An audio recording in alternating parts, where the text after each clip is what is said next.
नमस्कार मित्रों। आज के इस वीडियो में एक बार फिर से आप सभी का बहुत बहुत हार्दिक स्वागत है।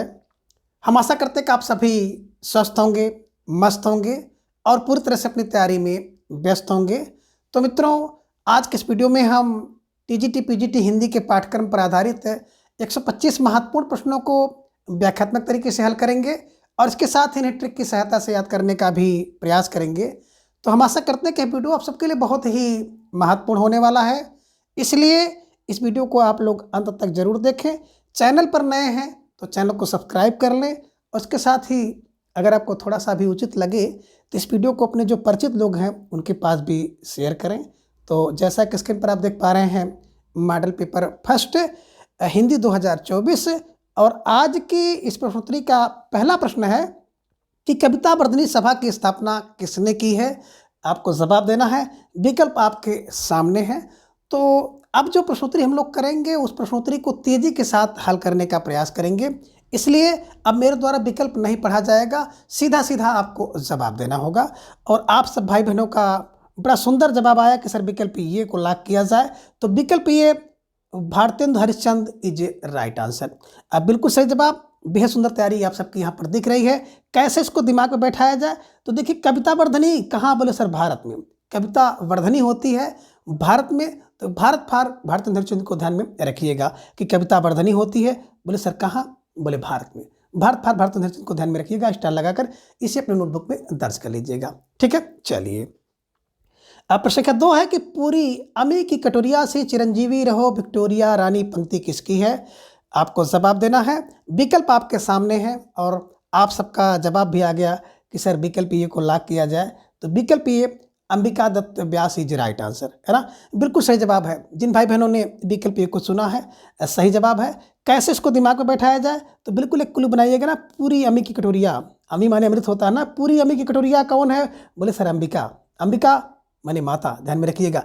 पूरी अमी की कटोरिया अंबिका, अंबिका फॉर अंबिका दत्त व्यास को ध्यान में रख लीजिएगा, स्टार लगाकर इसे अपने नोटबुक में दर्ज कर लीजिएगा और कोशिश करिएगा कि अपने मन मस्तिष्क में छाप लीजिए। ठीक है, चलिए प्रश्न संख्या 3 बहुत महत्वपूर्ण प्रश्न है कि हिंदी की हिमायती कविता किसकी है। जवाब आपको देना है, प्यारा सा प्रश्न है और उत्तर आपका फौरन आ गया कि सर विकल्प बी को लॉक किया जाए, तो विकल्प B Pratap Narayan Mishra is right answer. बिल्कुल सही जवाब है ना। देखिए हिंदी की हिमायती कविता कौन कर सकता है, बोले सर जिसके पास प्रताप होगा, तो जिसके पास प्रताप होगा वही हिंदी की हिमायती कविता करेगा। ऐसे क्लू बनाइए और फौरन इसको अपने दिमाग में सेव कर लीजिए। ठीक है, चलिए प्रश्न संख्या 4 थोड़ा सा हटकर प्रश्न है कि विंध्य प्रदेश की प्राकृतिक सुषमा का सजीव और वैविध्यपूर्ण चित्रण भारतेंदु युग के किस कवि के काव्य की विशेषता है। जवाब आप सबको देना है, विकल्प आपके सामने है और काफ़ी विचार के बाद आप सबने जवाब दिया कि सर विकल्प सी को लॉक किया जाए, तो विकल्प C Thakur Jagmohan Singh is right answer. बिल्कुल सही जवाब। अब बेहद सुंदर तैयारी है। कैसे इसको दिमाग में बैठाया जाए, तो एक क्लू बनाइएगा ना कि जो बिंद की प्राकृतिक सुषमा है ना, वो क्या करती है, जग को मोहती है, जग को मोहन है, जग को मोहन करने वाली है कौन, बोले बिंद प्रदेश की प्राकृतिक सुषमा।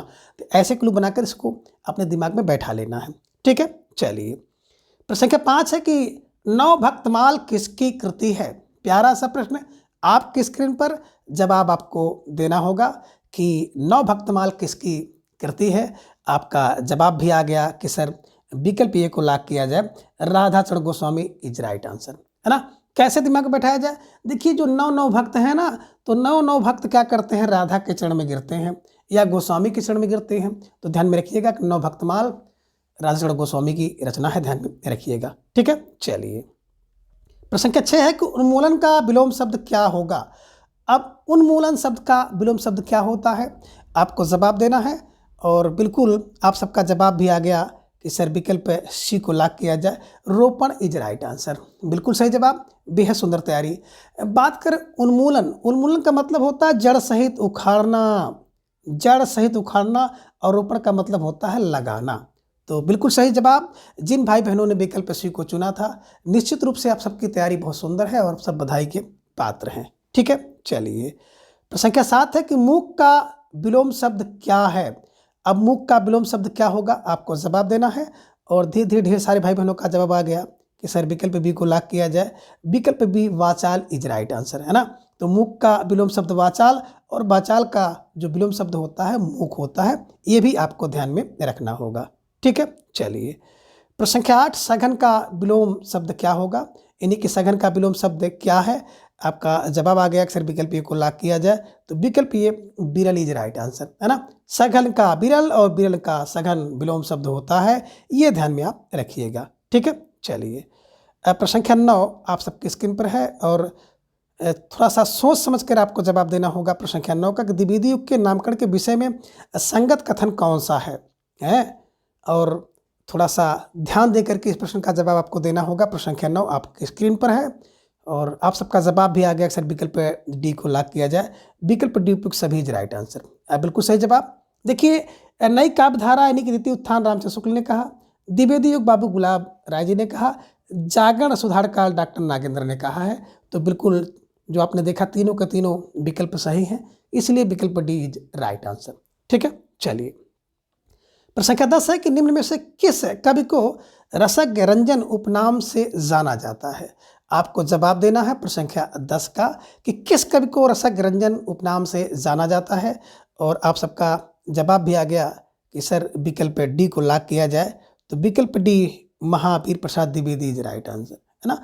देखिए रसज्ञ रंजन कौन है, जो महान और वीर है, जो महा और वीर है ना, वही रसज्ञ रंजन है, ध्यान में रखिएगा। ठीक है, चलिए प्रश्न संख्या 11 कि महावीर प्रसाद द्विवेदी को किसने बड़ा भारी लेखक कहा है। अब आपको जवाब देना है ना प्रश्न संख्या 11 का कि महावीर प्रसाद द्विवेदी को किसने बड़ा भारी लेखक कहा और आपका जवाब आ गया। अक्सर विकल्प सी को लॉक किया जाए, विकल्प सी मिश्र बंधु इज राइट आंसर, है ना। देखिए महावीर प्रसाद द्विवेदी को बड़ा भारी कवि कौन कह सकता है, बोले सर जो बंधु है, बंधु फार मिश्र बंधु। ठीक है, ऐसे कुछ क्लू बना करके आपको अपने दिमाग में बैठाना है। ठीक है, चलिए प्रश्न संख्या 12 कि ज्ञान रास के संचित कोश का नाम साहित्य है, किसका कथन है।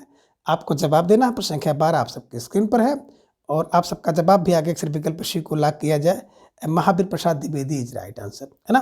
देखिए ज्ञान रास का संचित कोश होता है ना, तो ज्ञान रास का जब संचित कोश हो जाएगा तो महान हो जाएगा, महा हो जाएगा, महाफर महावीर प्रसाद द्विवेदी को ध्यान में रखिएगा। ठीक है, चलिए प्रश्न संख्या 13 कि मैथिली गुप्त को आधुनिक युग का तुलसीदास किसने कहा है। ये लीजिए प्यारा सा प्रश्न है कि मैथिली गुप्त को आधुनिक युग का तुलसीदास किसने कहा है। जवाब आप सबको देना है, विकल्प आप सबके सामने है प्रश्न संख्या 13 का और आप सबका जवाब भी आ गया कि सर विकल्प डी को लॉक किया जाए, गणपत चंद्र गुप्त इज राइट आंसर, है ना। देखिए मैथिली गुप्त की बात की जाए ना तो आधुनिक का तुलसीदास कौन कहा, बोले गण कहे, गण फार गणपति, ध्यान में रखिएगा। तो आधुनिक युग का तुलसीदास गण लोग कहते हैं, गणपाल तुलसी गणपाल गणचंद्र चंद्रगुप्त को ध्यान में रख लीजिएगा। ठीक है, चलिए निम्न में कौन पत्नी का पर्यायवाची नहीं है। आपको जवाब देना है कि पत्नी का पर्यायवाची कौन नहीं है और इसमें थोड़ा सा आप लोग भ्रमित हो रहे हैं, लेकिन भ्रमित होने की कोई ज़रूरत नहीं है और आप सबका जवाब भी आ गया कि सर विकल्प डी को लॉक किया जाए। वनिता और रमणी ये पत्नी की पर्यायवाची नहीं है बल्कि स्त्री की पर्यायवाची है, ध्यान में रखिएगा। बाकी कलत, गृहिणी, दारा, कांता, भार्या और बहू पत्नी की पर्यायवाची है, ध्यान में रखिएगा। ठीक है, चलिए प्रश्न संख्या 15 कि धराधर किसका पर्यायवाची शब्द है और धराधर किसका पर्यायवाची है। आपको जवाब देना है। प्रश्न संख्या 15 आप सबके स्क्रीन पर है और आप सबका जवाब भी आ गया। अक्सर विकल्प सी को लॉक किया जाए, धराधर, है ना। इसी धराधर को भूधर आप कह सकते हैं, इसी को आप महीधर कह सकते हैं। यानी कि पृथ्वी की जितनी पर्यायवाची है और पृथ्वी की पर्यायवाची में धर लगा देंगे तो बिल्कुल पर्वत की पर्यायवाची हो जाएगी और आप सबका जवाब बिल्कुल विकल्प सी धराधर की, है ना, जो पर्यायवाची शब्द है वो पर्वत है, ध्यान में रखिएगा। ठीक है, चलिए प्रश्न संख्या 16 है कि निम्न में से एक सोना का पर्यायवाची शब्द नहीं है। अब इनमें कौन सा एक सोना का पर्यायवाची नहीं है, आपको जवाब देना है और धीरे धीरे ढेर सारे भाई बहनों का जवाब आ गया। अक्सर विकल्प डी को लॉक किया जाए, कलधौत इज राइट आंसर, है ना। बात करें कलधौत की तो कलधौत जो है सोना का पर्यायवाची नहीं है। ठीक है, चलिए प्रश्न संख्या 17 कि सैंधव किसका पर्यायवाची शब्द है। थोड़ा सा विचार करके आप जवाब दीजिएगा। प्रश्न संख्या 17 का 17 पे खतरा भी होता है, लेकिन आप सबका जवाब आ गया। अक्सर विकल्प ए को लॉक किया जाए, विकल्प ए घोड़ा, सैंधव को बिल्कुल घोड़े का पर्यायवाची है, ध्यान में रखिएगा। ठीक है, चलिए आगे प्रश्न संख्या 18 है कि निम्न में से पर्यायवाची शब्द असंगत है। अब आपको जवाब देना है कि कौन सा पर्यायवाची शब्द असंगत है। थोड़ा सा सोच समझकर विचार करके जवाब दीजिएगा। प्रश्न संख्या 18 का, और आप सब भाई बहनों का जवाब भी आ गया कि सर विकल्प बी को लॉक किया जाए, है ना। गुडा केस की बात करें तो गुडा केस कृष्ण की पर्यायवाची नहीं बल्कि अर्जुन का है, ये ध्यान में रखिएगा, यही असंगत था। बाकी सब्यसाची मतलब जो बाएं हाथ से बाण चलाता है उसे सब्यसाची कहते हैं, तो अर्जुन है। गुडा केस बिल्कुल, है ना, ये ध्यान में रखिएगा। गुडा माने नीत को जिसने जीत लिया है, तो यहाँ पे अर्जुन होगा, ये ध्यान में रखना। बिड़ोजा इंद्र का पर्यायवाची, हेरम गणेश का पर्यायवाची है। तो सबको स्टार लगा करके अपने नोटबुक में दर्ज कर लेना है, ठीक है। चलिए, प्रश्न क्या होने से कि पहाड़ के ऊपर की समतल भूमि को क्या कहते हैं। अब पहाड़ के ऊपर की जो समतल भूमि है उसे एक शब्द में क्या कहा जाएगा।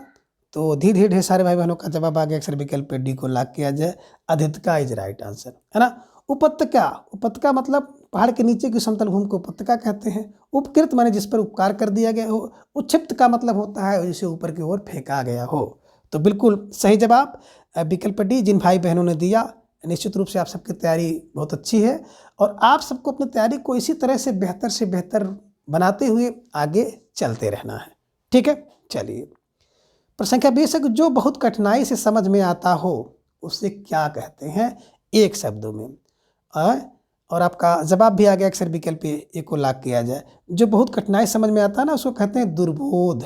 दुर माने कठिन से, बोध हो जिसका, उसको कहते हैं दुर्बोध, ध्यान में रखिएगा, ठीक है। चलिए, प्रश्न संख्या 21 है कि असंगत विकल्प कौन सा है। इसमें एक विकल्प जो है असंगत है, उसी का चयन आप सबको करना है। तो थोड़ा सा सोच समझ करके आपको जवाब देना होगा। और धीरे धीरे ढेर सारे भाई बहनों का जवाब भी आना शुरू हो गया कि सर प्रश्न संख्या 21 के विकल्प डी को लॉक किया जाए, है ना। जो काम कठिन होता है उसको सुलभ नहीं कहते हैं, बल्कि जो काम कठिन होता है ना उसको दुष्कर कहते हैं। दुष् माने बुरा है, कठिन है, करना जिसको उसको कहते हैं दुष्कर। तो प्रश्न संख्या 21 का विकल्प डी असंगत है। बाकी जिसको लाघना कठिन हो उसको दुर्लभ कहते हैं, बिल्कुल सही है। जिसको कठिनाई से वहन किया जाए दुर वह है। जिसमें खराब आदत हो उसको दुर्व्यसनी कहते हैं। तो बिल्कुल सही जवाब विकल्प डी था। और निश्चित रूप से जिन भाई बहनों का जवाब विकल्प डी था, निश्चित रूप से आप सब बधाई के पात्र हैं, ठीक है। चलिए, प्रश्न संख्या 22 है कि सदा प्रसन्न रहने वाला या कला प्रेमी नायक है, यानी कि जो नायक सदा प्रसन्न रहता है, कला प्रेमी नायक है, उसके लिए एक शब्द क्या होगा। और आप सबका जवाब भी आ गया। अक्सर विकल्प सी को लॉक किया जाए, धीर ललित, है ना।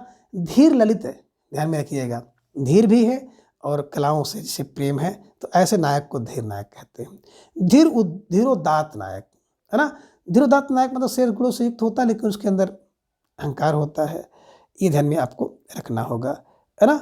धीर और उद्दत, जो नायक बहुत अहंकारी होता है, घमंडी होता है, ये ध्यान में रखिएगा।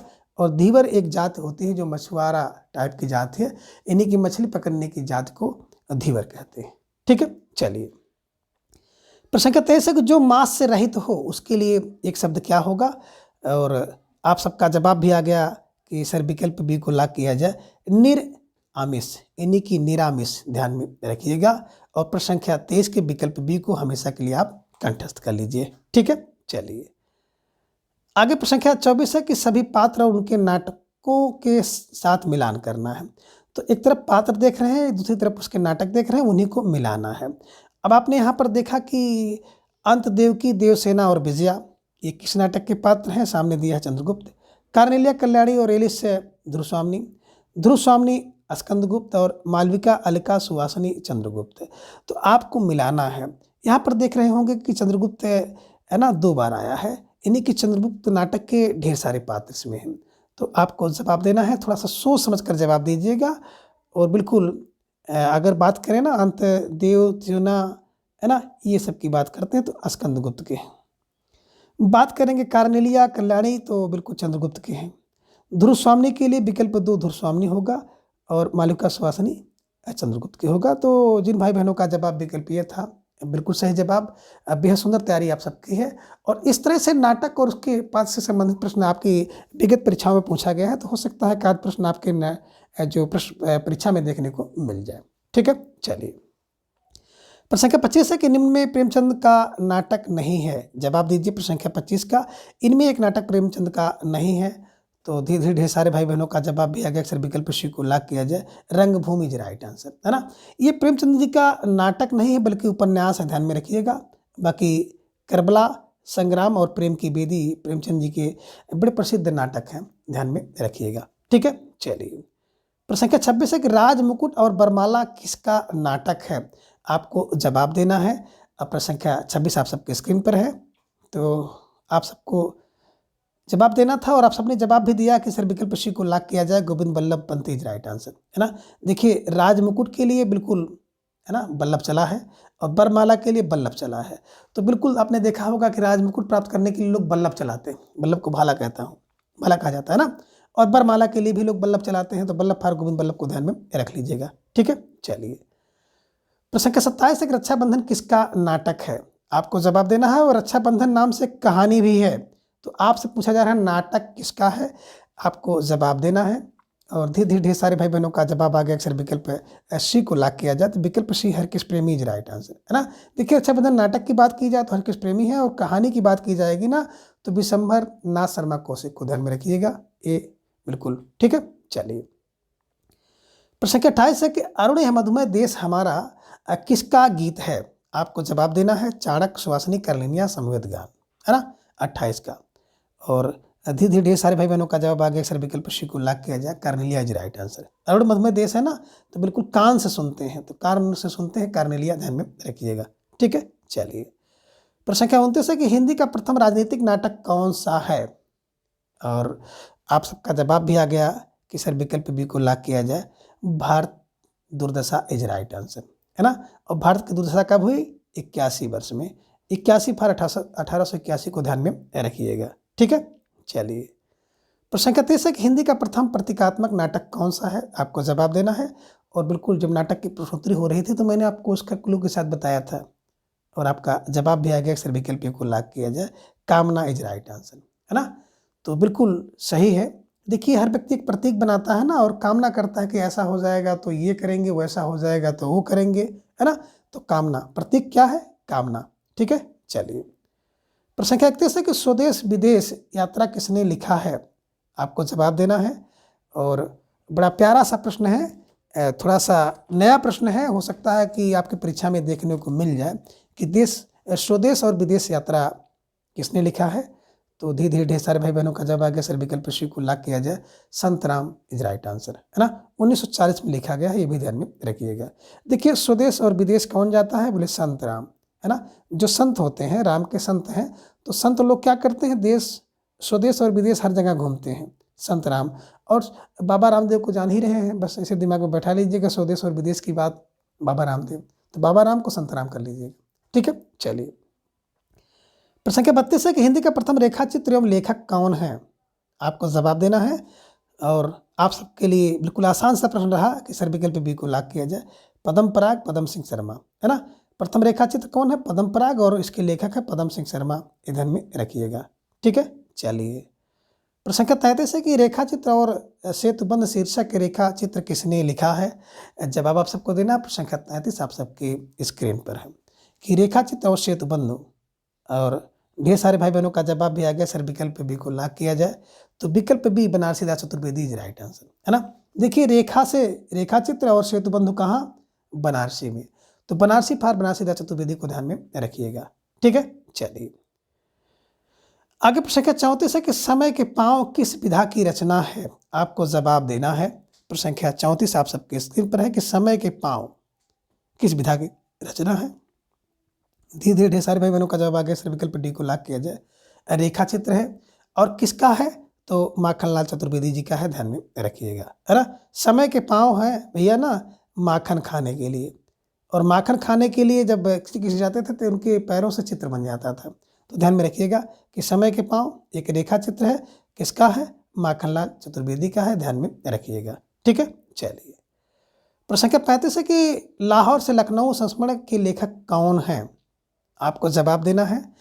बड़ा बेहतरीन प्रश्न है आप सबकी स्क्रीन पर कि लाहौर से लखनऊ संस्मरण के लेखक कौन है। धीरे धीरे सारे भाई बहनों का जवाब आ गया। सर विकल्प को लॉक किया जाए, तो विकल्प प्रकाशवती पाल इज राइट आंसर, है ना। देखिए, जब आपको लखनऊ से लाहौर जाना हो या लाहौर से लखनऊ आना हो तो प्रकाश और बत्ती की ज़रूरत पड़ती है। तो लाहौर से लखनऊ के लिए प्रकाश और बत्ती की ज़रूरत पड़ती है।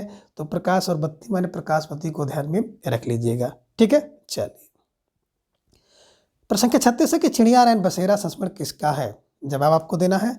विकल्प आपके सामने हैं, बड़े प्यारे प्यारे विकल्प हैं और बहुत महत्वपूर्ण प्रश्न है आप सबकी स्क्रीन पर। और आपका जवाब भी आ गया। अक्सर विकल्प बी को लॉक किया जाए तो विकल्प बी विद्या निवास मिश्र जी राइट आंसर, है ना। चिड़िया कहाँ, बड़े चिड़िया रैन बसेरा करती है अपने निवास में। तो निवास फार विद्या निवास मिश्र को ध्यान में रख लीजिएगा, ठीक है। चलिए, प्रश्न संख्या 37 है कवियों में सोम संत पत्र संकलन किसका है। अब कवियों में सोम संत पत्र संकलन किसका है, जवाब आप सबको देना है। और धीरे धीरे ढेर सारे भाई बहनों का जवाब आ गया। सर विकल्प बी को लॉक किया जाए। Harivansh Rai Bachchan is right answer, है ना। जैसे कवि सम और होते हैं और संत सम होते हैं, उसी प्रकार से बच्चे भी होते हैं, है ना। तो बच्चे फार हरिवंश राय बच्चन को ध्यान में रखिएगा, ठीक है। चलिए, प्रश्न संख्या 38 है कि प्राडकर जी और पत्रकारिता किसका संकलन है। प्रश्न संख्या 38 का जवाब आप सबको देना है कि प्राडकर जी और पत्रकारिता किसका संकलन है। तो धीरे धीरे सारे भाई बहनों का जवाब आ गया कि सर विकल्प ए को लॉक किया जाए। विकल्प ए लक्ष्मी शंकर व्यास इज राइट आंसर, ठीक है। चलिए, लक्ष्मी को पकड़ के रखना है, ये ध्यान में रखिएगा। लक्ष्मी फा लक्ष्मी शंकर प्राडकर माने पकड़ के रखना है। ऐसे कुछ क्लू बना लीजिएगा और इसको बिल्कुल स्टार लगा करके अपने नोटबुक में दर्ज कर लीजिएगा, ठीक है। चलिए, प्रश्न संख्या 39 है कि अनुभूत के साथ पत्र संग्रह किसका है ना। अनुभूत के साथ पत्र संग्रह किसका है, आपको जवाब देना। प्रश्न संख्या 39 आप सबकी स्क्रीन पर है। और धीरे धीरे ढेर सारे भाई बहनों का जवाब भी आ गया। सर विकल्प बी को लॉक किया जाए। विजेंद्र स्नातक इज राइट आंसर, है ना। देखिए, अनुभूति किसकी करते हैं, किस पत्र की अनुभूति करते हैं, जो बीए में था यानी कि स्नातक में था। तो ध्यान में रखिएगा, जो स्नातक के पत्र है ना उन्हीं की अनुभूति होती है। तो स्नातक को आप विजेंद्र स्नातक से जोड़ लीजिएगा, ठीक है। चलिए, प्रश्न संख्या 40 है कि जैनंद के विचार इंटरव्यू किसका है। अब जैनंद के विचार इस इंटरव्यू को किसने लिखा है, आपको जवाब देना है। और धीरे धीरे कुछ भाई बहनों ने जवाब दे दिया कि सर विकल्प सी को लॉक किया जाए। तो विकल्प C Prabhakar Machwe is right answer, है ना। देखिए, जो जैनंद के विचार है ना, तो जैनंद के विचार से प्रभा करते हैं। जैनंद अपने विचार से क्या करते हैं, प्रभा करते हैं। तो प्रभा पर करते हैं माने प्रभाकर माचवे को ध्यान में रख लीजिएगा, ठीक है। चलिए, प्रश्न संख्या 41 है कि निम्न में किस कृति के लेखक असंगत हैं, आपको जवाब देना है। बड़ा प्यारा सा प्रश्न है, थोड़ा सा सोच समझ कर आपको जवाब देना होगा। और आपका जवाब भी आ गया। सर विकल्प बी को लॉक किया जाए। आदिबाणी, है ना, दादू दयाल, है ना। ये आदिबाणी नहीं बल्कि यहाँ पे हरडे बाणी होना था। हरडे बाणी दादू दयाल की है। आदिबाणी की बात करते तो आदिबाणी श्री भट्ट की है, ये ध्यान में आपको रखना है। बाकी युगल शतक की बात करते हैं तो हरिव्यास का है, सही है। अणुभाष वल्लभाचार्य का है। वेरी मोस्ट इंपॉर्टेंट है, रचना है, इसे ध्यान में रखिएगा। अष्टयाम नाभादास की, ये भी बड़ी प्रसिद्ध रचना है ना। तो इन सबको भी आपको ध्यान में रखते हुए अपनी तैयारी को बराबर करते हुए आगे चलना है, ठीक है। चलिए, प्रश्न संख्या 42 है कि गोवर्धन पर्वत पर श्रीनाथ जी के मंदिर का निर्माण किसने कराया था, है ना। तो श्री गोवर्धन पर्वत पे आपने देखा था कि एक श्रीनाथ जी के मंदिर का निर्माण कराया गया था। तो उस मंदिर का निर्माण किसने कराया था, है ना। आपका जवाब भी आ गया। सर विकल्प सी को लॉक किया जाए। भक्त Puranmal Khatri is right answer, ठीक है। ये ध्यान में आपको रखना होगा, ठीक है। चलिए, प्रश्न संख्या 43 है कि निम्न में अष्टाप कवि नहीं है। वेरी मोस्ट इंपॉर्टेंट प्रश्न है। यहाँ से तो आपकी परीक्षा में प्रश्न बनने की पूरी संभावना है। प्रश्न शायद तोड़ मोड़ कर घुमा कर किसी तरह से आ सकता है कि अष्टाप का सबसे बिल्कुल आप कह सकते हैं कि बड़े कवि कौन है, सबसे छोटे कवि कौन है। अष्टाप का देखा जाए, है ना, तो बिल्कुल प्रशासक किसे माना जाता है। अष्टचाप में अष्टाप के संस्थापक कौन है, कौन नहीं है, इसके अंतर्गत कौन नहीं आते हैं। तो यहाँ से तो प्रश्न आपकी परीक्षा में बनना ही बनना है। और ये प्रश्न है कि अष्टाप के कवि कौन नहीं है, जवाब आप सबको देना है। और बहुत सिंपल सा आसान था कि सर विकल्प डी को लॉक किया जाए। तो विकल्प डी तुलसीदास जो है अष्टाप के कवि नहीं है, ठीक है। चलिए, प्रश्न संख्या 44 है संतन को कहा से करी सो काम, आवत जात पनहिया टूटी बिसर गयो हरिनाम, पंक्ति किसकी है। तो आपको जवाब देना है। और बिल्कुल इस पंक्ति को मैंने आपको बताया था ना, इसलिए आप सबने देखते ही उत्तर दे दिया कि सर विकल्प ए को लॉक किया जाए। संतन कुंभन, मैंने बताया था संतन कुंभन, संतन को कुंभन, है ना। जैसे देखिए संतन को कुंभन, है ना, स्टार लगाकर नोटबुक पे दर्ज कर लीजिएगा। ठीक है, चलिए। प्रश्न संख्या 45 है कि वल्लभाचार्य किसके समकालीन कवि थे? आपको जवाब देना था और विकल्प आपके सामने है। धीरे धीरे आप सब भाई बहनों ने जवाब दे दिया कि सर विकल्प बी को लॉक किया जाए। बाबर और Sikandar Lodi is right answer. अब बिल्कुल सही जवाब, बेहद सुंदर तैयारी आप सबकी दिख रही है। और मित्रों बात करें ना तो अब प्रश्नोत्तरी थोड़ा सा हम तेज कर रहे हैं, कोशिश कर रहे हैं कि आपके जो 125 प्रश्न है 1 घंटे के अंदर बिल्कुल आप उसको कर ले जाएं। और मतलब भर की चीज़ें मैंने ट्रिक से व्याख्यात्मक तरीके से बहुत पहले ही करा दिया है, उसको भी आप सब जाकर देख सकते हैं। ठीक है, तो फिलहाल आप सबका जो जवाब था विकल्प बी, बाबर और सिकंदर लोदी, है ना। तो वल्लभाचार्य किसके समकालीन थे? बाबर और सिकंदर लोदी के थे, ध्यान में रख लीजिए। ठीक है, चलिए। प्रश्न संख्या 46 है कि निम्न में असंगत विकल्प कौन सा है? आपको जवाब देना होगा। और धीरे धीरे ढेर सारे भाई बहनों का जवाब भी आ गया, सर विकल्प सी को लॉक किया जाए। अडियल टल्टू की बात करते हैं ना तो क्रोधी नहीं बल्कि जिद्दी होना यहाँ पे होना था, यही असंगत है। अब बाकी बात करें अगर मगर, तो अगर मगर का मतलब होता है टाल मटोल करना। अंधे की लकड़ी एक मत सहारा होता है। अनजल उठना का मतलब होता है रहने का संयोग ना रहना। ये सब सही है। ठीक है, चलिए। प्रश्न संख्या 47 है कि अपना उल्लू सीधा करना मुहावरे का अर्थ क्या है? आपको जवाब देना था और आपने फौरन जवाब दे दिया कि सर विकल्प डी को लॉक किया जाए। अपना स्वार्थ पूरा करना इज राइट आंसर, है ना। अपना उल्लू सीधा करने का मतलब होता है कि अपना स्वार्थ पूरा करना। ठीक है, चलिए। प्रश्न संख्या 48 है कि अपनी खिचड़ी अलग पकाना मुहावरे का क्या अर्थ है ना। थोड़ा सा सोच समझ कर आपको जवाब देना है और आप सबका जवाब भी आ गया, सर विकल्प बी को लॉक किया जाए। सबसे पृथक रहना इज राइट आंसर, है ना। अपनी खिचड़ी कोई व्यक्ति अलग पकाता है अपनी खिचड़ी, तो समझिए सबसे पृथक रहना। ठीक है, चलिए। प्रश्न संख्या 49 है कि मुहावरा एवं अर्थ को सही क्रम में मिलान करना है। तो सूची 1 में आप देख रहे हैं मुहावरा और सूची 2 में उसके अर्थ को देख रहे हैं। इसी को आपको सही क्रम में मिलाना है।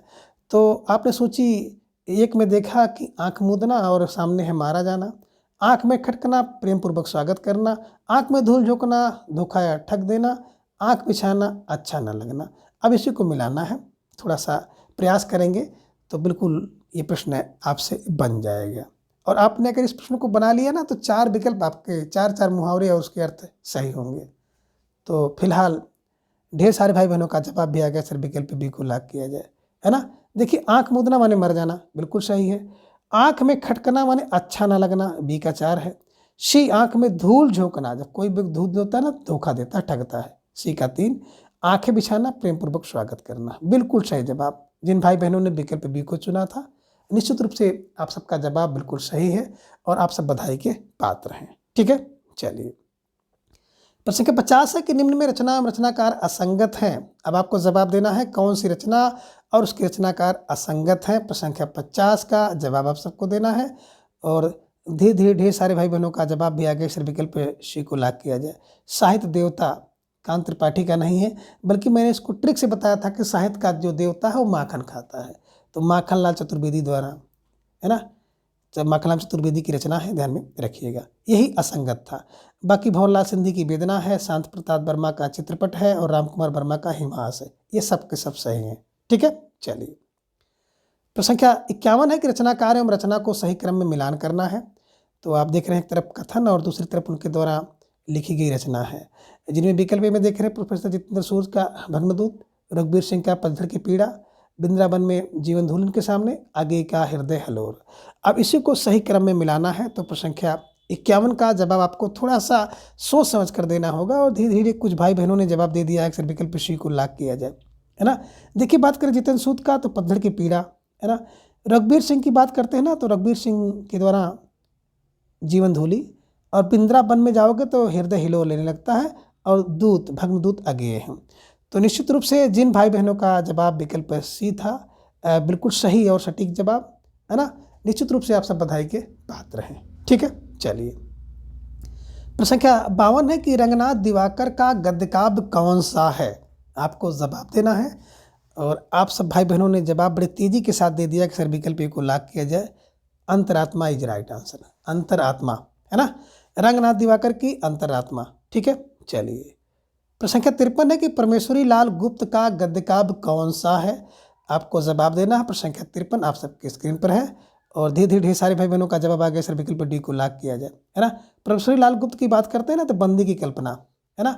बंदी की कल्पना क्या है? परमेश्वरी लाल। ठीक है, चलिए। प्रश्न संख्या 54 है कि भारत का मैक्सिस गोरकी किसे कहा जाता है। आपको जवाब देना है। बहुत बेहतरीन प्रश्न है और इसकी चर्चा हम लोग किए थे, मैंने आपको ट्रिक से बताया था और आप सब भाई बहनों ने बिल्कुल सही जवाब दे दिया कि सर विकल्प बी को लॉक किया जाए, है ना। Premchand is right answer. कैसे इसको दिमाग में बैठाना है? देखिए, भारत में मैक्सिमम लोग क्या करते हैं? गोरकी से प्रेम करते हैं। मैंने यही क्लू बताया था। गोरकी फॉर मैक्सिस गोरकी ध्यान में रखिएगा, ठीक है ना। भारत में मैक्सिमम लोग गोरकी से प्रेम करते हैं। प्रेम फॉर प्रेमचंद को ध्यान में रख लीजिएगा, ठीक है। चलिए, प्रश्न संख्या 55 है कि डॉक्टर नागेंद्र के अनुसार प्रेमचंद की प्रथम कहानी कौन सी है ना। नागेंद्र जी के अनुसार, और आपका जवाब भी आ गया। सर विकल्प बी को लॉक किया जाए, साउथ, है ना। डॉक्टर नागेंद्र के अनुसार प्रेमचंद की प्रथम कहानी है साउथ। ये ध्यान में आपको रखना होगा। 1915 ईस्वी में लिखा है इसे, ठीक है। चलिए, प्रश्न संख्या 56 है कि प्रेमचंद की अंतिम कहानी कौन सी है। तो बिल्कुल आप सबका रटा हुआ प्रश्न है कि व्यक्ति अंतिम में कफन, है ना, 36 यत्न करके प्राप्त करता है। तो कफन को 1936 में लिखा है मुंशी प्रेमचंद जी ने, जो कि इनकी अंतिम कहानी है, ठीक है। चलिए, प्रश्न संख्या 57 है कि सुखमय जीवन किसकी कहानी है ना। और आपका जवाब भी आ गया। अक्सर विकल्प को लॉक किया जाए, सुखमय जीवन काटा उसने, है ना। तो सुखमय जीवन है बुद्धू का काटा उसने कहा था। ये तीन कहानियां गुलेरी जी की हैं। तो सुखमय जीवन किसका है? गुलेरी का, ठीक है। चलिए, प्रश्न संख्या 58 है तद्दोषो शब्दार्थों सगुणवान अलंकृति पुनः क्वापी किसका कथन है। तद्दोषो मैंने आपको बताया था और आपका जवाब भी आ गया। सर विकल्प को लॉक किया जाए, तद मम नहीं तद्दोष, मम नहीं तद, मम फॉर मम्मट का, ठीक है। चलिए, प्रश्न संख्या 59 है कि किस आचार्य के अनुसार गुण और अलंकार में अभेद संबंध है। आपको जवाब देना है और धीरे धीरे ढेर सारे भाई बहनों का जवाब भी आ गया कि सर गुण और अलंकार में अभेद संबंध है किसके अनुसार? विकल्प सी उद्भट, है ना। उद्भट के अनुसार। ये भी आपको ध्यान में रखना होगा, ठीक है। चलिए, प्रश्न संख्या 60 है किस आचार्य ने गुण को काव्य का शोभा कारक धर्म स्वीकार कर उसे उसका नित्य धर्म माना है। आपको जवाब देना है प्रश्न संख्या 60 का। और बड़े तेजी के साथ ढेर सारे भाई बहनों ने जवाब दे दिया कि सर विकल्प ए को लॉक किया जाए, बामन इज राइट आंसर, है ना। गुण को काव्य का शोभा कारक धर्म स्वीकार किया किसने? बामन ने, ठीक है। चलिए, प्रश्न संख्या 61 है कि किस आचार्य ने गुण को रस का धर्म तथा अलंकार को शब्दार्थ का धर्म सिद्ध किया है। प्रश्न संख्या 61 का जवाब आप सबको देना है और धीरे धीरे ढेर सारे भाई बहनों का जवाब आ गया। सर विकल्प डी को लॉक किया जाए, Anand Vardhan is right answer, है ना। देखिए, गुण को रस का धर्म तथा अलंकार को शब्द का धर्म आनंद बढ़ाता है। तो आनंद बढ़ाता है, ध्यान में रखिएगा। आनंद वर्धन को ध्यान में रखिएगा, ठीक है। चलिए, प्रश्न संख्या 62 है कि काव्य लोक एवं काव्य दर्पण किसकी कृति है। आपको जवाब देना है प्रश्न संख्या 62 का।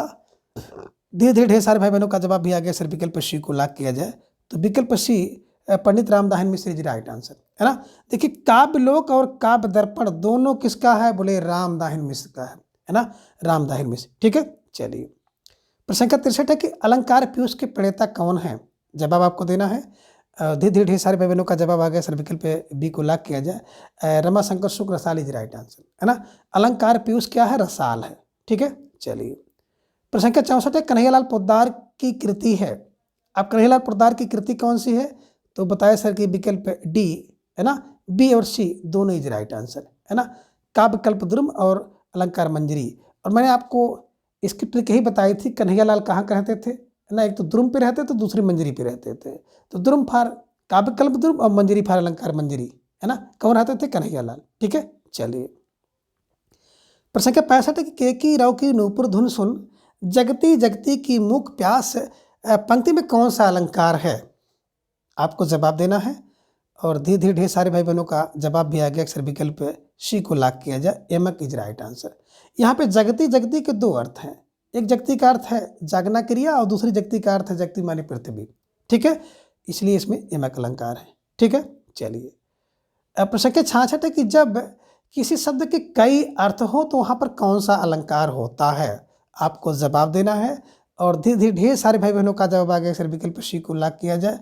तो विकल्प सी श्लेष इज राइट आंसर, है ना। श्लेष का अर्थ ही होता है श्लिष्ट यानी कि चिपका हुआ। जब किसी एक शब्द के अनेक अर्थ हों या कई अर्थ हों तो वहाँ पर श्लेष अलंकार होता है, ये ध्यान में रखिएगा। ठीक है, चलिए प्रश्न संख्या 67 है कि अजो त्रियोना ही रहो श्रुति सेवक एक रंग में कौन सा अलंकार है ना। तो आप सबका जवाब भी आ गया अक्सर विकल्प ए को लॉक किया जाए, श्लेष अलंकार इज राइट आंसर। यहाँ पे देखिए एक श्रुत शब्द है, श्रुत के दो अर्थ हैं, एक तो कान में पहना जाने वाला आभूषण और दूसरा अर्थ है वेद, इसलिए इसमें श्लेष अलंकार है। ठीक है, चलिए प्रश्न संख्या 68 है कि भारवी के माता पिता हैं। अब भारवी के माता और पिता का जो संबंध रखने वाला विकल्प है उसी को आपको चयन करना है। तो धीरे धीरे ढेर सारे भाई बहनों का जवाब भी आ गया कि सर प्रश्न संख्या 68 के विकल्प ए को लॉक किया जाए। सुशीला माता थी, श्रीधरन के पिता थे। तो जिन भाई बहनों का जवाब विकल्प ए था बिल्कुल सही जवाब, बेहद सुंदर तैयारी है। ठीक है, चलिए प्रश्न संख्या 69 है कि निम्न में रचना एवं रचनाकार असंगत हैं। तो कौन सी रचना और उसके रचनाकार असंगत है, आपको जवाब देना है। और धीरे धीरे ढेर सारे भाई बहनों का जवाब आ गया सर विकल्प ए को लॉक किया जाए। काव्य प्रकाश की बात करते हैं तो काव्य प्रकाश जयट का नहीं है बल्कि मम्मट का है। साहित्य का दर्पण विश्व देखता विश्वनाथ का है। नैषध हर्ष करते हैं। शिशुपाल का वध माघ में होता है, माघ का बिल्कुल सही है। ठीक है ना। तो जिन भाई बहनों का जवाब बिल्कुल विकल्प ये था बिल्कुल सही जवाब, बेहद सुंदर तैयारी आप सबकी दिख रही है। और आप सबको अपनी तैयारी को इसी तरह से और बरकरार करते हुए आगे चलते रहना। प्रश्न संख्या 70 है कि निम्न में कौन सा पात्र असंगत है, आपको जवाब देना है कि कौन सी रचना उसके पात्र असंगत हैं, है ना। और आपका जवाब भी आ गया अक्सर विकल्प बी को लॉक किया जाए।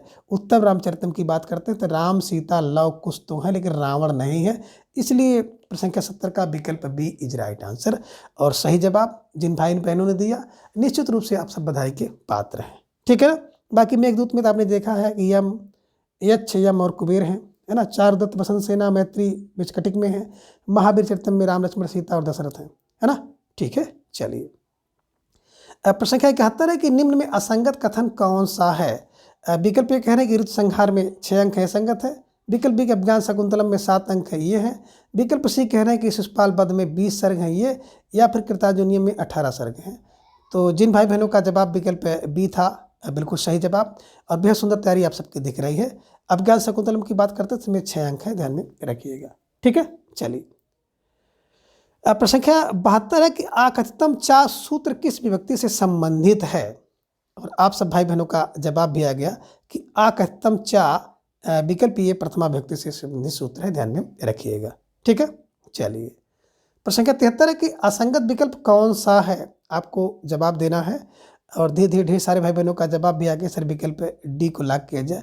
अस्मित ध्रुवकेशी की बात करते हैं ना तो कुमुद नागर नहीं बल्कि बिंदु अग्रवाल का है। और बिंदु अग्रवाल ने बात की जाए तो भारत भूषण अग्रवाल की जीवनी इन्होंने लिखी है, ये भी आपको ध्यान में रखना होगा। ठीक है, तो ये बिंदु अग्रवाल का है, यही असंगत है। सुमित्रा पंत, शांति जोशी, बड़े भाई साहब तेज बहादुर सिंह, महामानव कमला संकीर्तन सही है। ठीक है, चलिए प्रश्न संख्या 74 है कि शिखर से सागर तक जीवनी किसकी है, आप सबको जवाब देना है। वेरी वेरी मोस्ट इंपॉर्टेंट प्रश्न आप कह सकते हैं।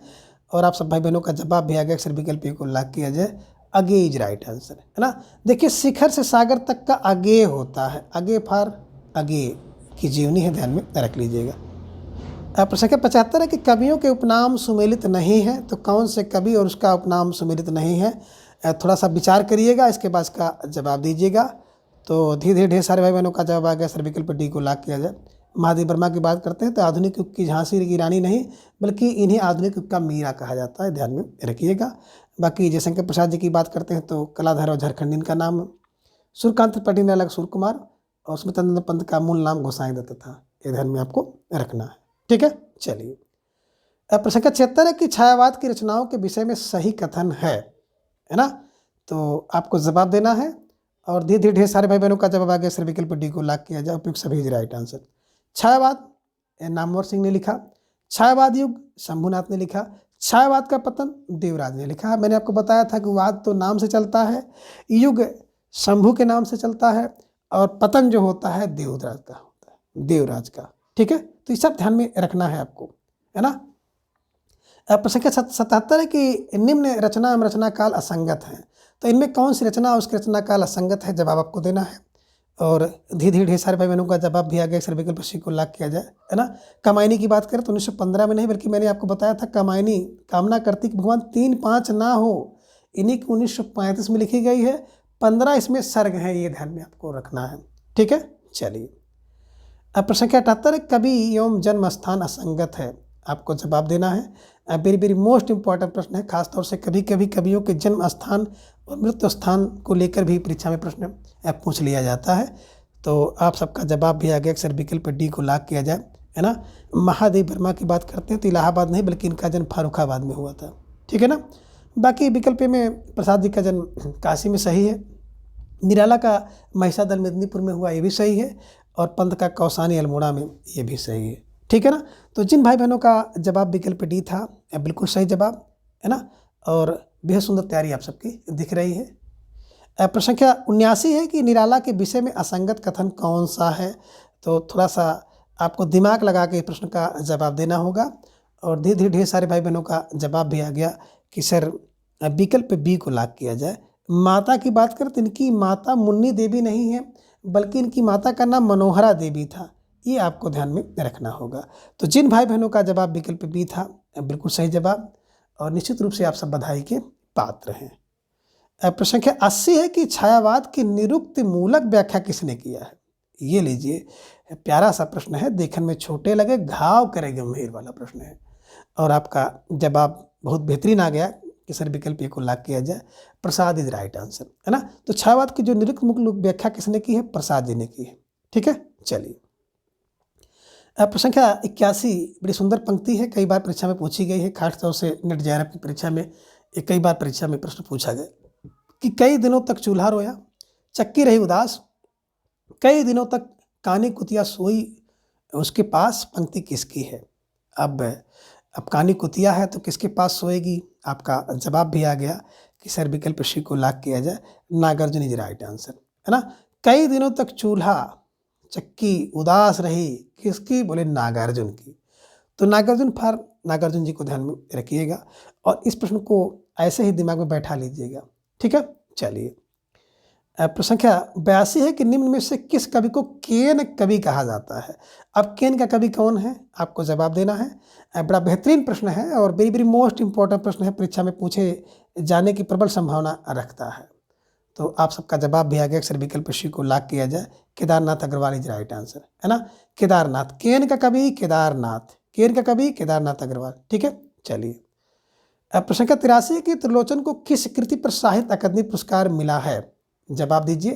प्रश्न संख्या 83 का त्रिलोचन जी को किस कृति पर साहित्य अकादमी पुरस्कार मिला है। तो आप सब भाई बहनों का जवाब भी आ गया, अक्सर विकल्प बी को लाख किया जाए, ताप के ताए हुए दिन, है ना, वर्ष 1981 में क्या मिला, त्रिलोचन जी को साहित्य अकादमी पुरस्कार मिला है, ता से त्रिलोचन, ता से ताप के ताए हुए दिन पर, ठीक है। चलिए प्रश्न संख्या 84, इसी से मिलता जुलता प्रश्न है कि शिवमंगल सिंह सुमन को किस कृति पर साहित्य अकादमी पुरस्कार मिला, जवाब दीजिए। और आप सब भाई बहनों का जवाब भी आ गया, सर विकल्प 84 का, प्रश्न संख्या 84 का विकल्प सी को लाख किया जाए, तो विकल्प सी मिट्टी की बारात इज राइट आंसर। देखिए जब मंगल होता है ना, कब, जब बारात आती है, और मिट्टी की बारात आ जाए तो भैया बहुत मंगल है। शिवमंगल सिंह सुमन को किस पर, मिट्टी की बारात पर साहित्य अकादमी पुरस्कार मिला है, ठीक है। चलिए प्रश्न संख्या 85 के निम्न में से किस लेखक का संबंध फोर्ट विलियम कॉलेज से है। ये लीजिए, प्यारा सा प्रश्न आपके स्क्रीन पर आ गया। इस प्रश्न की तलाश हो रही थी, है ना, कि किन लेखकों का संबंध फोर्ट विलियम कॉलेज से है, और आपका जवाब आ गया, सर विकल्प सी को लाख किया जाए, लल्लू लाल और सदल मिश्र, है ना। मैंने आपको बताया था लल्लू टाइप के और पागल टाइप के लोग ही फोर्ट विलियम थे, तो सदल को पागल कर लीजिए, लल्लू कर लीजिए, ये दो लोग फोर्ट विलियम कॉलेज से संबंधित हैं, ध्यान में रखिएगा, ठीक है। चलिए प्रश्न संख्या 86, एक आसान सा प्रश्न आप सबके स्क्रीन पर है, सुख सागर किसकी कृति है, जवाब दीजिए। और आप सब भाई बहनों का जवाब भी आ गया कि सर विकल्प ए को लाख किया जाए, सदा सुखलाल इज राइट आंसर, है ना। सुख का सागर कहाँ है, बोले सुख का सागर सदा लाल लाल होता है, तो सुख में सदा, सुख सागर सुख में होता है ना, या सुख का सागर सुख के लिए जाना जाता है, ध्यान में रखिएगा, सुख सागर सुखलाल, ठीक है। चलिए प्रश्न संख्या 87 कि रानी केतकी की कहानी के विषय में सही कथन है। जवाब आपको देना है, थोड़ा सा विचार करके आपको जवाब देना है। पढ़ लीजिएगा, इसके बाद इसका जवाब दीजिएगा। और धीरे धीरे ढेर सारे भाई बहनों का जवाब आ गया। सर विकल्प डी को लॉक किया जाए, उपयुक्त सभी इज राइट आंसर, है ना। देखिए, रानी केतकी की कहानी की बात करें तो इंशाल्लाह की कृति है। कभी कभी प्रश्न ऐसे बनता है, कभी कभी ये बन जाता है कि अन्य नाम क्या है, तो उदयभान चरित्र इसका नाम है। और कभी कभी इसकी शैली को लेकर प्रश्न बना है कि हास्य प्रधान शैली में लिखा गया है। तो सारी चीज़ों को आप ध्यान में रखिएगा, स्टार लगाकर इसे अपनी नोटबुक में आप दर्ज कर लीजिएगा, ठीक है। चलिए, प्रश्न संख्या 88 वेरी वेरी मोस्ट इंपॉर्टेंट प्रश्न है।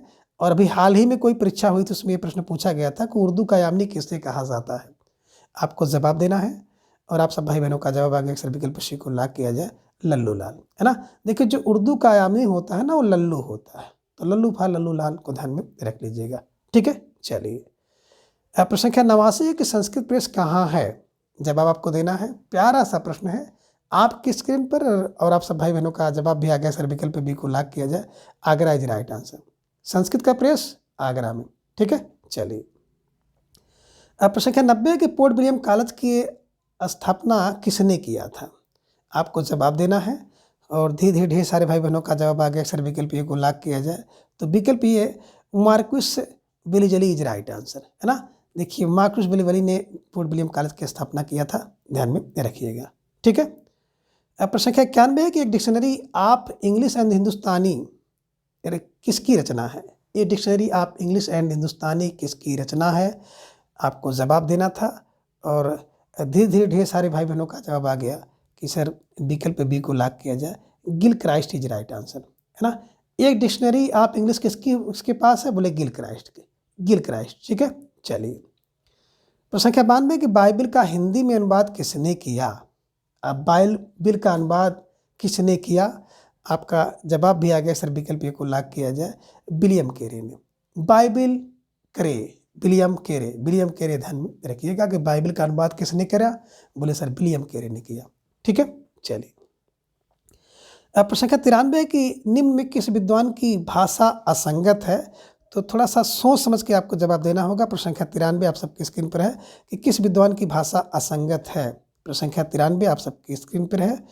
और धीरे धीरे ढेर सारे भाई बहनों का जवाब भी आ गया। अक्सर विकल्प डी को लॉक किया जाए, तो विकल्प डी सदल मिश्र की जो भाषा है पश्चिमी हिंदी लिए हुए व्यवहारिक नहीं है, बल्कि पूर्वी हिंदी लिए हुए थी, यही असंगत है, ठीक है ना।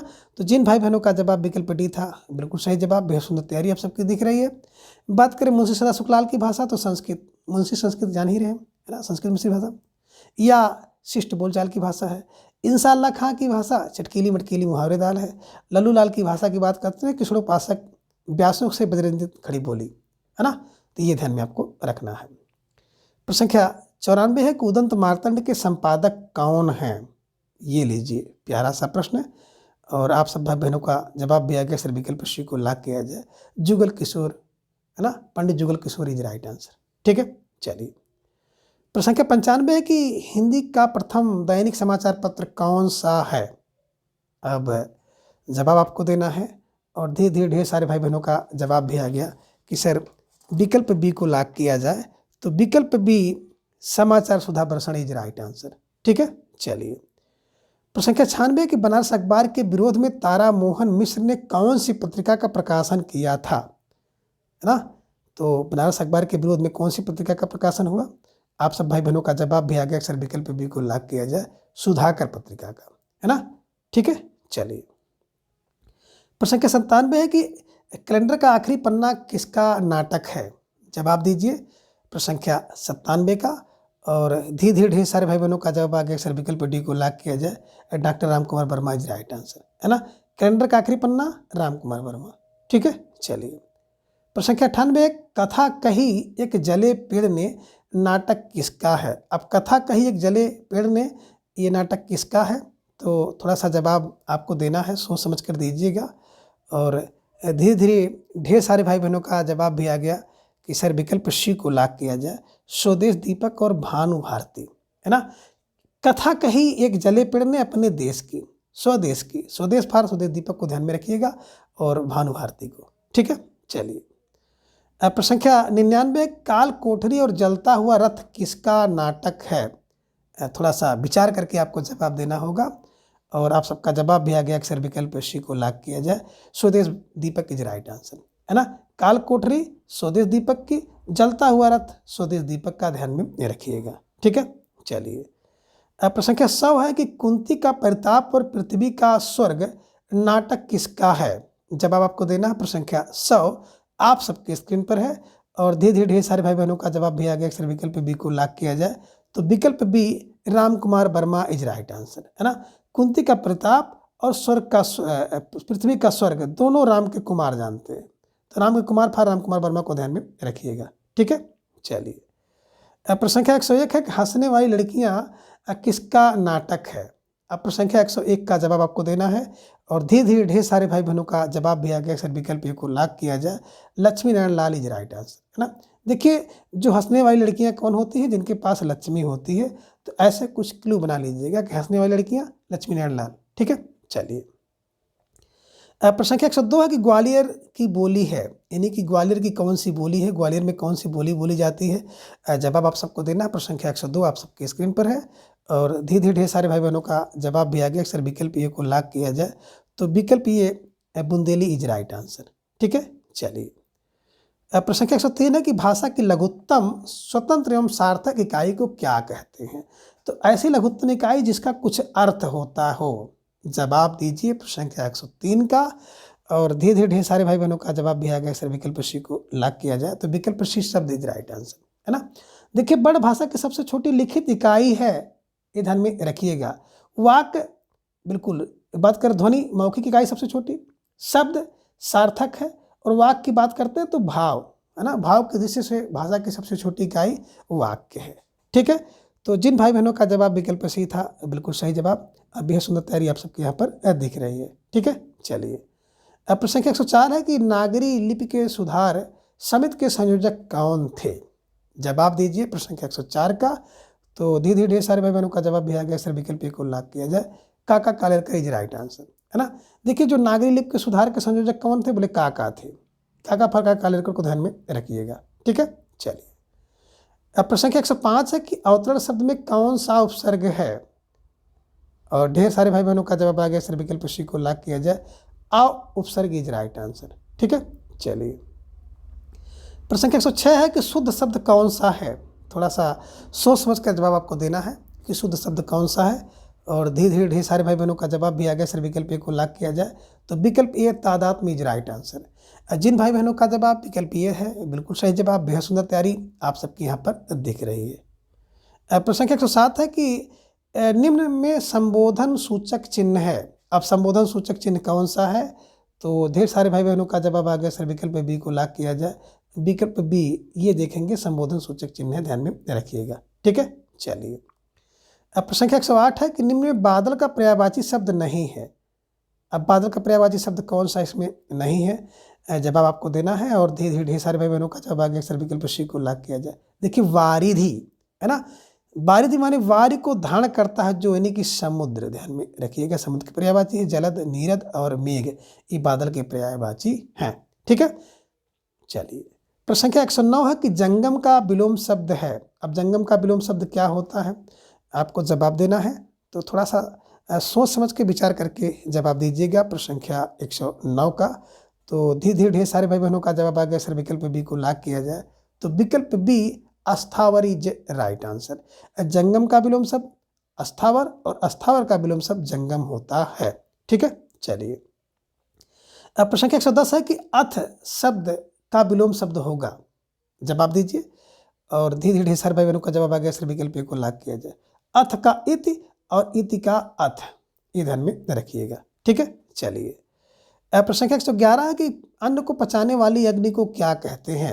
यानी कि अन्न को पचाने वाली अग्नि के लिए एक शब्द क्या है, तो धीरे धीरे ढेर सारे भाई बहनों का जवाब आ गया। सर विकल्प को लॉक किया जाए, जठराग्नि, या इसी को आप जठरा नल भी कह सकते हैं। ठीक है ना। बड़वाग्नि, समुद्र में लगने वाली अग्नि को बड़वाग्नि या बड़वा नल कहते हैं। दावाग्नि, दाव माने जंगल होता है, जंगल में लगने वाली आग को दावाग्नि या दावा नल कहते हैं, ये ध्यान में आप रखिएगा। ठीक है, चलिए। तो फिलहाल प्रश्न संख्या 111 का विकल्प ए इज राइट आंसर। प्रश्न संख्या 112 है कि निम्न में लोकोक्ति है, इनमें देखेंगे तो एक लोकोक्ति है, जवाब आपको देना है और आपको देखते ही समझ में आ गया कि सर विकल्प सी को लॉक किया जाए। तो विकल्प सी कहाँ राजा भोज कहाँ गंगू तेली इज राइट आंसर, है ना। बात करें मुहावरा, तो मुहावरा में चिन्ह होता नाने होता है, अंक भरना, काटना, तुति बोलना, ये होता है।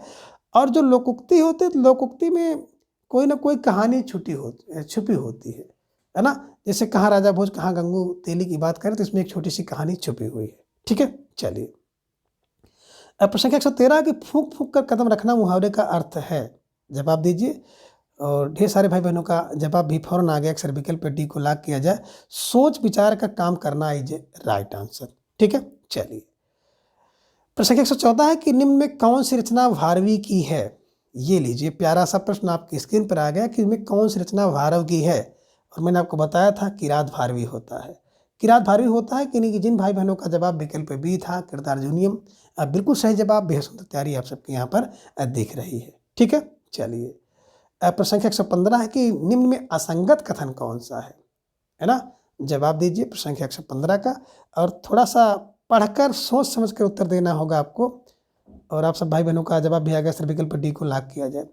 कालिदास का पद लालित नहीं बल्कि कालिदास का उपमा, ध्यान में रखिएगा, पद लालित दंडी का है, ये ध्यान में रखिएगा। तो यही विकल्प बिल्कुल असंगत था, है ना। माँ को घंटा कभी कहते हैं, सही है। भारवी का स्वभाव नारकेल जैसा है, बिल्कुल सही है। हर्ष की नैसचरी को औसत कहते हैं, ये भी सही है। ठीक है, चलिए। प्रश्न संख्या 16 है कि कालिदास ने सुलभ कोपो ऋषि किसे कहा है। तो ये तो आप लोग बिल्कुल जान रहे हैं, चिर परिचित है इस प्रश्न से, और आपका जवाब भी आ गया, सर विकल्प को लॉक किया जाए, दुर्वासा इज राइट आंसर। ठीक है ना, चलिए। प्रश्न संख्या 117 है कि दंडी के पिता का नाम है। अब दंडी के पिता, जवाब दीजिए। और धीरे धीरे ढेर सारे भाई बहनों का जवाब आ गया, सर विकल्प ए को लॉक किया जाए। तो दंडी के पिता वीर दत्त थे, यानी कि वीर थे, माता गौरी थी, ध्यान में रखिएगा। ठीक है, चलिए। प्रश्न संख्या 118 है कालिदास की प्रथम कृति कौन सी है।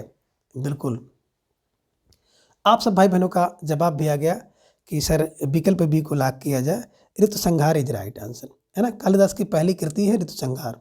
ठीक है, चलिए। प्रश्न संख्या 119 है कि रामः गृहम गच्छत का हिंदी अनुवाद होगा, यानी कि हिंदी अनुवाद कौन सा है। और धीरे धीरे ढेर सारे भाई बहनों का जवाब आ गया, सर विकल्प ए को लॉक किया जाए, राम घर जाता है ना। रामः गृहम गच्छत, हिंदी अनुवाद राम घर जाता है। ठीक है, चलिए। अब प्रश्न संख्या 120 है मति शब्द का षष्ठी विभक्ति एक वचन रूप है। जवाब दीजिए प्रश्न संख्या 120 का, और धीरे धीरे ढेर सारे भाई बहनों का जवाब आ गया, सर विकल्प ए को लॉक किया जाए। तो विकल्प ए मत्या इज राइट आंसर। ठीक है, चलिए। अब प्रश्न संख्या 121 है कि तिष्ठत धातु रूप में कौन सा लकार है। तिष्ठति, तिष्ठतः, तिष्ठन्ति, जवाब दीजिए। और ढेर सारे भाई बहनों का जवाब भी आ गया, अक्सर विकल्प ए को लॉक किया जाए, लट लकार इज राइट आंसर। ठीक है, चलिए। प्रश्न संख्या 122 है कि एन अंग विकार है सूत्र किस विभक्ति से संबंधित है। तो ढेर सारे भाई बहनों का जवाब भी आ गया कि एन अंग विकार, है ना। जब किसी अंग में विकार होता है उसमें तृतीय विभक्ति होती है, ये ध्यान में रखिएगा, स्टार लगाकर शिफ्ट नोटबुक में दर्ज कर लीजिए। और जिन भाई बहनों का जवाब बिल्कुल विकल्प सी था, निश्चित रूप से सही जवाब है, और आप सब महाबधाई के पात्र हैं। ठीक है, चलिए। प्रश्न संख्या 123 है तंबाकू किस भाषा का शब्द है। और मैंने इसके लिए एक क्लू आपको बताई थी, तो आपका जवाब भी आ गया, सर विकल्प ए को लॉक किया जाए, पुर्तगाली इज राइट आंसर, है ना। जब कोई व्यक्ति तंबाकू खाता है तो लोग उसको गाली देते हैं, गाली फॉर पुर्तगाली को ध्यान में रख लीजिएगा। ठीक है, चलिए। अब प्रश्न संख्या 124 है कि सही क्रम में मिलान करना है। एक तरफ आप देख रहे हैं कि बिल्कुल पात्र है, और दूसरी तरफ उससे संबंधित कहानी है, जिनमें आप कथने में देख रहे हैं वजीर सिंह बोधा, सामने मंत्र है, श्यामनाथ जिंदगी और जोंक है, शिवनाथ बाबू चिप की दावत है, कैलाश उसने कहा था। तो इसको जब देखेंगे तो निश्चित रूप से एक सही विकल्प आपके सामने आएगा कि वजीरा सिंह और बोधा सिंह की बात करते हैं तो उसने कहा था। 4 देखिए, विकल्प बी में ए का 4 हो गया। श्यामनाथ की बात करते हैं, चिप की दावत, यानी कि बी का 3रा। शिवनाथ बाबू जी की बात करते हैं तो बिल्कुल सी का जिंदगी और जोंक, और कैलाश मंत्र के हैं। तो जिन भाई बहनों का जवाब विकल्प बी था, बिल्कुल सही जवाब, बेहद सुंदर तैयारी आप सबकी यहाँ पर दिख रही है। और आप सभी को अपनी तैयारी को इसी तरह से और भी धार देते हुए चलते रहना है। ठीक है, चलिए। आगे प्रश्न संख्या 125 और आज की इस प्रश्नोत्तरी का अंतिम प्रश्न है कि निम्न में से एक कहानी एवं पात्र सही नहीं है। तो हम चाहेंगे कि आप सब भाई बहन इसका बिल्कुल सही जवाब दें, है ना। और धीरे धीरे ढेर सारे भाई बहनों का जवाब भी आ गया। अक्सर विकल्प डी को लॉक किया जाए। निहाल मौनी लोहार ये परिंदे के नहीं बल्कि एक गदल कहानी के पात्र हैं, ध्यान में रखिएगा। बाकी श्रीकंठ सिंह आनंदी बड़े घर की बेटी, रजुआ जिंदगी और जोक से है, जोखू और जंगू ठाकुर के कुआं से संबंधित पात्र हैं, है ना। तो इन सभी प्रश्नों को आप बिल्कुल आसानी से याद कर सकते हैं और ट्रिक की सहायता से अपने दिमाग में छाप सकते हैं। तो मित्रों, आज की इस वीडियो में बस इतना। अगले वीडियो में हम फिर इसी तरह से एक नई प्रश्नोत्तरी लेकर उपस्थित होंगे।